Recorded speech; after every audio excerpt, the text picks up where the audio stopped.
കൃഷ്ണ ഗുരുവായൂരപ്പ ശരണം. ഉച്ചപൂജ തൊഴുതു.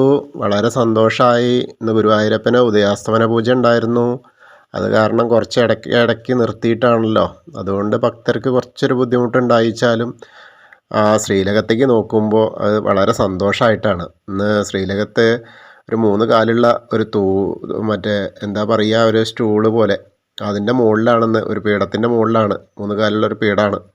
അതിൻ്റെ മുകളിൽ ഇടത്തെ കാലിങ്ങനെ തൂക്കിയിട്ടിട്ട്, ഇങ്ങനെ 2 കാലും തൂക്കിയിട്ട മാതിരി തന്നെ ഒന്നൊന്ന് മടക്കി വെച്ച മാതിരി ഇങ്ങനെ തൂക്കിയിട്ടിട്ടുണ്ട്. അങ്ങനെ ഇരിക്കണ ഒരു ഉണ്ണിക്കണ്ണനാണ്. ആ ഉണ്ണിക്കണ്ണനെ വളരെ രസമായിട്ടാണ് ചാർത്തിയിട്ടുണ്ട്. മുല്ലമൂട്ടുമാലയൊക്കെ അണിഞ്ഞിട്ട്, മാങ്ങാമാല ഉണ്ട്, കൈവളകളുണ്ട്, കാൽത്തളകളുണ്ട്, എല്ലാതും ഒത്തൊരുങ്ങിയിട്ടുള്ള നല്ലൊരു മിടുമിടുക്കനായ ഒരു ഉണ്ണിക്കണ്ണനാണ്. വലത്തെ കാലിൻ്റെ മുകളിലിങ്ങനെ ഒന്ന് കൈ വെച്ചിട്ട് അതിൽ പൊന്നോടക്കോടലും വെച്ചിട്ടുണ്ട്. ഇടത്തെ കാലിൻ്റെ മുകളിൽ വെറുന്നനെ ഇടത്തെ കൈ ഇങ്ങനെ വെച്ചിട്ടേ ഉള്ളൂ. എനിക്ക് തോന്നുന്നത് യശോദാമ്മേനെ കാത്തിരിക്കുകയാണോ അതോ നമ്മളെ കാത്തിരിക്കുകയാണോ എന്നൊരു സംശയം. യശോദാമ്മേനെ കാത്തിരിക്കാനാണ് സാധ്യത കൂടുതൽ. കാരണം വെണ്ണ കിട്ടാൻ വേണ്ടിയിട്ടേ, വെണ്ണ കൊടുന്ന് കൊടുക്കുമല്ലേന്ന് അറിയട്ടെ, അമ്മേ എനിക്ക് വിശക്കണു എന്ന് പറയണ പോലെയാണ് എന്നാണ് തോന്നുന്നത്. പക്ഷേ അതിൻ്റെ ഇടയിൽ നമ്മളെ നോക്കുന്നുണ്ട്. അപ്പോൾ ഭക്തർ വരുമ്പോൾ ആ ഭക്തരെ ഒന്ന് അനുഗ്രഹിക്കണമല്ലോ. അതിന് വേണ്ടിയിട്ട് ആ പൊന്നുണ്ണിക്കണ്ണൻ അവിടെ നിന്ന് ശ്രീലകത്ത് ഇങ്ങനെ നിന്നിട്ട് നമ്മളെ നോക്കിക്കൊണ്ടിരിക്കുക. എന്താ പറയുക, നല്ല ഒരു വളരെ കേമായിട്ടങ്ങനെ കാണുന്നുണ്ട്. നെയ്വിളക്കിൻ്റെ പ്രഭയിലേ നല്ല രസമായിട്ട് വിധാനമായിട്ട് ഒക്കെ അങ്ങനെ കാണുന്നു. മാലകളൊക്കെ വെച്ചിട്ട് തിരുമുടിമാല, 2 തിരുമുടിമാല ഉണ്ട്. ഒന്ന് ഒരു തെച്ചിയും തുളസിയോ എന്ന് തോന്നുന്നു, പിന്നെ ഒന്ന് വെള്ളപ്പൂവായിട്ടുള്ളത്. 2 തിരുമുടിമാല ഉണ്ട്, പിന്നെ 2 ഉണ്ടമാല ഉണ്ട്. അതൊന്ന് വെള്ളപ്പൂവും തുളസിയും കൂടി ഉള്ളതും, തെച്ചിപ്പൂവിൻ്റെ മാത്രമായിട്ടും അങ്ങനെ. പിന്നെ വിധാനമായിട്ട് 4 മാല ഉണ്ടമാലകൾ അങ്ങനെ ചാർത്തിയിട്ടുണ്ട്. എന്തായാലും നല്ല രസമായിട്ടാണ് ആളവിടെ ഇങ്ങനെ ഇരിക്കുന്നത്. നമ്മളെ അനുഗ്രഹിക്കാനായിട്ട് ഇങ്ങനെ ഇരിക്കുകയാണ്. യശോദാമ്മ ഇപ്പോൾ കൊണ്ടുവന്ന് തരും വെണ്ണുരുള. ഇന്നലെയൊക്കെ വെണ്ണുരുള കയ്യിൽ പിടിച്ചിട്ടുള്ള ആ കുടമൊക്കെ ആയിട്ട് ഇരിക്കുകയായിരുന്നു. ഇന്നിപ്പോൾ അതൊക്കെ വാങ്ങി വെച്ചപ്പോഴേ ആളിപ്പോൾ ചെറുതായിട്ടിങ്ങനെ ഒന്ന് ചിണുങ്ങിയിട്ടാണ് ഇരിക്കുന്നത്. ഇപ്പോൾ കൊടുന്നതായ അമ്മേ എന്ന് പറഞ്ഞ മാതിരി. അപ്പോൾ എന്നാലും നമ്മളോട് വളരെ നല്ല സ്വഭാവത്തിലായിരിക്കണം. കാരണം അനുഗ്രഹിക്കാൻ വേണ്ടി മാത്രം ഇരിക്കുന്ന പോലെയാണ്.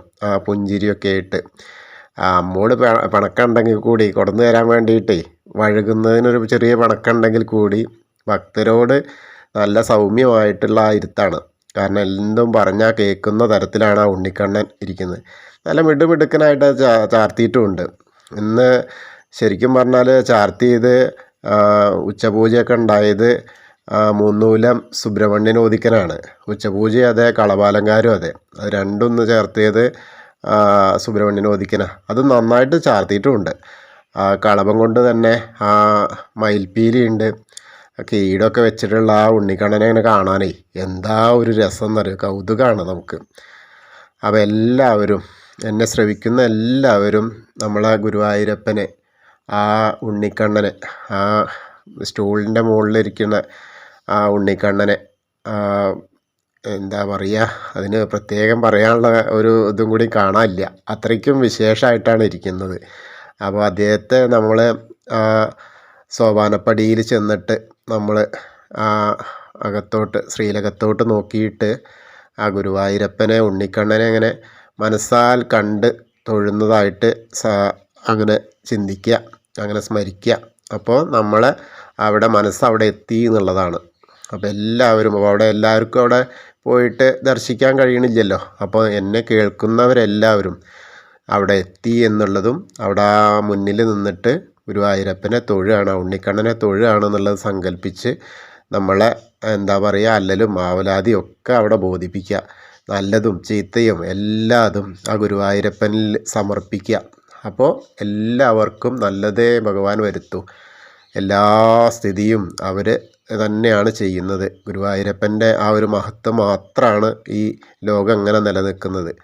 പിന്നെ ഈ പറഞ്ഞ പോലെ അവിടെ ആ സ്യമന്തകമണിയുടെ ആ ഒരു പ്രഭ കൊണ്ട് തന്നെയാണ് അവിടേക്ക് ഇത്രയും വരുമാനം വരുന്നത്. അപ്പോൾ അതിൻ്റെ ആ ഒരു ഇതും കൂടി ഉണ്ടാവുകൊണ്ട് ഏറ്റവും കൂടുതൽ പിന്നെ ഈ പറഞ്ഞ മാതിരി ആ ഉണ്ണിക്കണ്ണൻ അങ്ങനെ ഇരുന്ന് നമ്മളെ മാത്രം തൊഴാൻ വരുന്ന ആളുകളെ മാത്രം ശ്രദ്ധിച്ചിരിക്കുന്ന ഭക്തവത്സലനായ ഗുരുവായൂരപ്പനാണ്, ആ ഉണ്ണിക്കണ്ണനാണ്. അപ്പോൾ എല്ലാവർക്കും അനുഗ്രഹം ഉണ്ടാവട്ടെ. കൃഷ്ണായ വാസുദേവായ ഹരയേ പരമാത്മനെ പ്രണതക്ലേശനാശായ ഗോവിന്ദായ നമോ നമഃ. ഇതെല്ലാവർക്കും ഇഷ്ടമായി എങ്കിൽ ഇതൊന്ന് ലൈക്ക് ചെയ്യുക, പിന്നെ എന്തായാലും കമൻറ്റ് ചെയ്യുക, സബ്സ്ക്രൈബ് ചെയ്യുക. കാരണം അങ്ങനെ ഉണ്ടായാൽ മാത്രമാണ് എനിക്ക് കൂടുതൽ വീഡിയോസ് നിങ്ങളിലേക്ക് എത്തിക്കാൻ കഴിയുക. എല്ലാവരുടെയും സഹകരണം ഉണ്ടാവുക. കേൾക്കാവുന്ന ആളുകളൊക്കെ അത് കേൾക്കട്ടെ. മനസ്സുകൊണ്ടെങ്കിലും ഗുരുവായൂരിലെത്താൻ കഴിയട്ടെ ഓരോരുത്തർക്കും എന്ന് പ്രാർത്ഥിക്കുന്നു.